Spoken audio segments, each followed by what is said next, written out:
أنا ما قتلتها، هي اختارت إنه تختفي بدون بصمات، بدون دم، بدون أثر.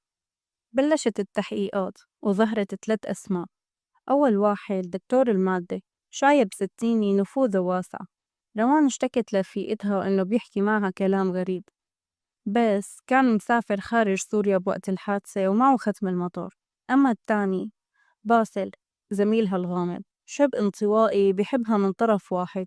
كتب رسائل حب، منها وحدة بتقول: إذا ما بدك تحبيني خليني آخدك معي للمكان اللي ما حدا بيوصله. بس كان بالشغل والكاميرات أثبتت. أما الثالث جود، صديقتها المقربة، قالت إنه روان كانت بحاجة تمشاية لتصفي ذهنها، بس هاتف روان اللي ما كان معها أرسل إشعار من موقع فيه حساب باسم جود. تم استدعائها وتوترت، اعترفت بالغيرة بس أنكرت كل شي.